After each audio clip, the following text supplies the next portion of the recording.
سأل سائل بعذاب واقع للكافرين ليس له دافع من الله ذي المعارج تعرج الملائكة والروح إليه في يوم كان مقداره 50,000 سنة فاصبر صبرا جميلا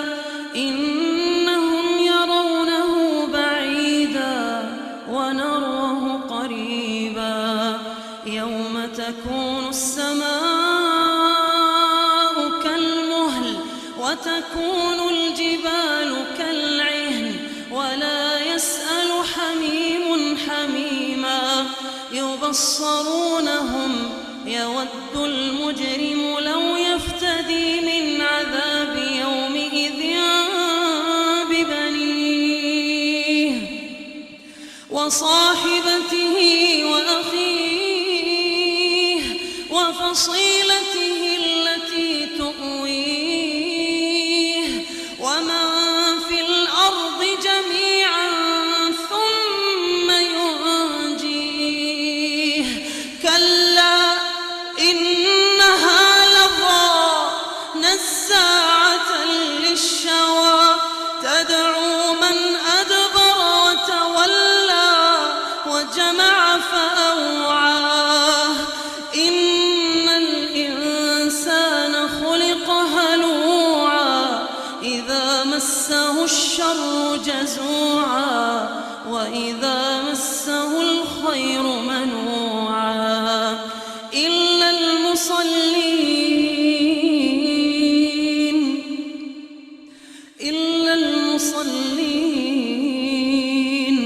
الذين هم على صلاتهم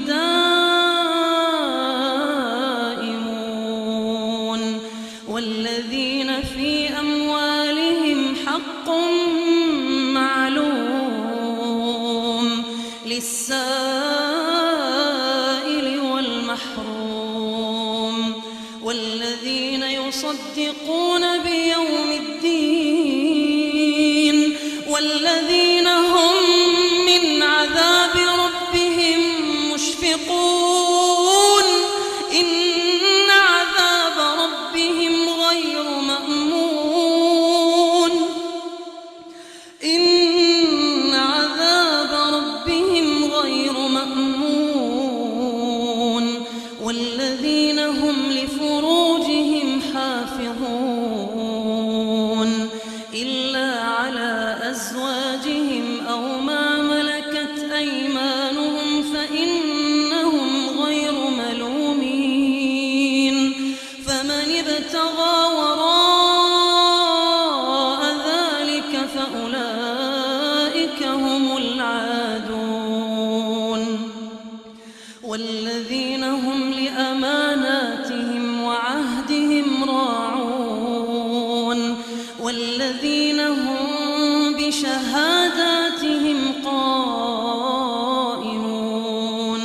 والذين هم على صلاتهم يحافظون أولئك في جنات مكرمون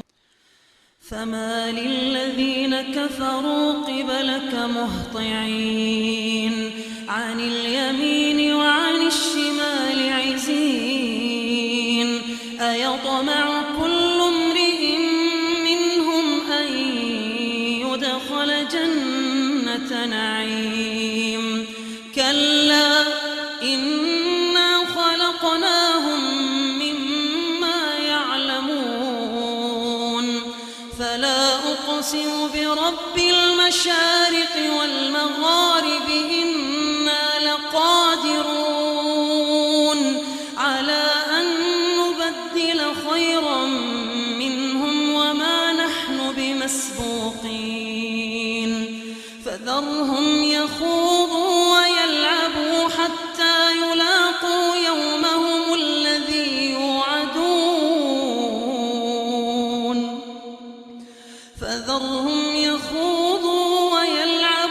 حتى يلاقوا يومهم الذي يوعدون